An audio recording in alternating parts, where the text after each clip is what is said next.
এই সোমেন রায় যে বেইমানি করবে সেইটা কালিয়াগঞ্জের আপামর জনসাধারণ জানতো না।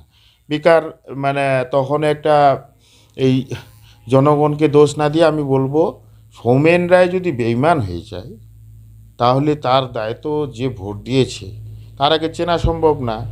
তাহলে এইবার হচ্ছে মানে বিজেপির যারা ঊর্ধ্বতন নেতৃত্ব, এখন তারা কিভাবে টিকিট দিয়েছে, কিভাবে স্ক্রিনিং করেছে, কিভাবে তার মানে পার্সোনালিটি টেস্ট নিয়েছে, তার সম্বন্ধে কী জানছে, নাকি টাকার বিনিময়ে টিকিট দিয়েছে, এগুলো তাদের মানে দলীয় ব্যাপার। কালিয়াগঞ্জের আপামর জনসাধারণ এবং হচ্ছে বুদ্ধিজীবী মহলকে আমি বলবো, বিভিন্ন রকমভাবে আইনি পদ্ধতি আছে, তার প্রতিবাদ আমরা চেয়ে বসি। এখন প্রতিবাদে হোক যে এই রকম অভদ্র লোক আমাদের কালিয়াগঞ্জ পরিচয় যেন বয়ে নিয়ে না নিয়ে বেড়াতে পারে, তার জন্য পুনর্নির্বাচন মানে ডাকা হোক। সেটা গণ আন্দোলনের মাধ্যমে করা যায়। গণ আন্দোলনের মাধ্যমে যদি মিলিটারি শাসকরা বিভিন্ন দেশে পড়ে যায় তাহলে আমরা সেই গণ আন্দোলন গড়ে তুলি। দর্শকদের থেকে আমিও চাইবো যেন জোরালো প্রতিবাদ হোক, কারণ হচ্ছে তিনি কিন্তু কালিয়াগঞ্জের ভোটে জিতে বিধায়ক হয়েছেন, কিন্তু কালিয়াগঞ্জে উন্নয়নের জন্য কোনো চিন্তা ভাবনা করেনি। শুধু তাই নয়, আমার চ্যানেল থেকে বার্তা থাকবে তিনি যে বিধায়কের পরে যে ভাতা পাবে সে ভাতাটা যেন বন্ধ হয়। কাজ কিন্তু করতে পারেননি। বিজেপি থাকাকালীন বলতেন শাসক দল কাজ দিচ্ছে না, শাসক দলে যাওয়ার পরেও তিনি কিন্তু কোনো কাজ করতে পারেননি। তার বিধায়ক পদ যেন খারিজ হয়ে যায়। দল বদলু যারা ভোটে দাঁড়ায় প্রতিশ্রুতি দেয় আমি উন্নয়ন করব, কাজ করতে পারছে না, কালিয়াগঞ্জ পিছিয়ে থাকছেন, যার জন্য আমিও দাবি করব যেন কালিয়াগঞ্জে বিধানসভা নির্বাচন পুনরায় হোক। বিধানসভার ভোটে আপনি ভোটে দাঁড়িয়েছিলেন এবং সুমেন রায় হচ্ছে ভোটে দাঁড়িয়েছিলেন।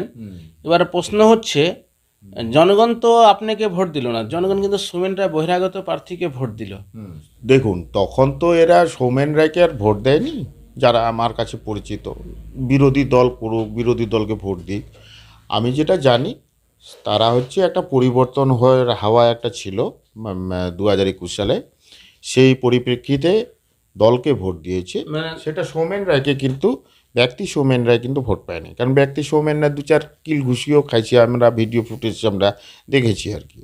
তাদের মানে বিরোধী দলকেও দেয়নি, তাদেরই অনেক মানে সমর্থকরা দিয়েছে, বা এবং 2-1 বিভিন্ন পোস্ট হোল্ড করতো তখনকার দিন। হতো কালিয়াগঞ্জবাসী যদি প্রতিবাদ করে তার পদত্যাগ চাই বিধায়ক হিসাবে, তাহলে সেটা সম্ভব হতে পারে। বার্তাটা যাবে যে আমরা ওকে মানে মান্যতা দিচ্ছি। উন্নয়নও করতে পারছে না কালিয়াগঞ্জের বিধায়ক, কালিয়াগঞ্জের আবার 2 দিন বাদে কোথাও ফিতা কাটবে সেগুলো আবার মানে এটাতে কি হচ্ছে, মানে আমাদের যে আমরা হিন্দুইজম মানে সিস্টেমে আমরা আমাদের বসত জায়গাগুলোকে মাতৃভূমি হিসাবে ভাবি, সেই মাতৃভূমি কলুষিত কলঙ্কিত হচ্ছে এই ধরনের লোকের দ্বারা। তিনি যে অ্যান্টি ডিফেকশন অ্যাক্ট, মহামান্য স্বর্গীয় রাজীব গান্ধী যে একটা করে গেছেন, সেই কেস চলছে। তো এটা তো নিজেরাই মানে নিজের পায়ে কুড়াল মারছে হচ্ছে আমাদের বিধানসভার যে স্পিকার, উনি ওটাকে আটকে রেখেছিলেন। তখন উনি হয়তো ভাবছিলেন যে এটা তো আমার ঘরে চলে আসলো এই মানে তাসটা, তো এই তাসটাকে আমি লুকায় খেলি, মানে লাস্টে খেলবো আর কি তাসটা। যে সময় তিনি বিজেপি থেকে তৃণমূলে গেছিলেন সেই সময় আবার পুনর্নির্বাচন হবারই কথা। মানে একটা সিস্টেমই আছে অ্যান্টি ডিফেকশন অ্যাক্ট, মানে দলত্যাগ বিরোধী আইন, 1/3 যেতে হয় আর কি।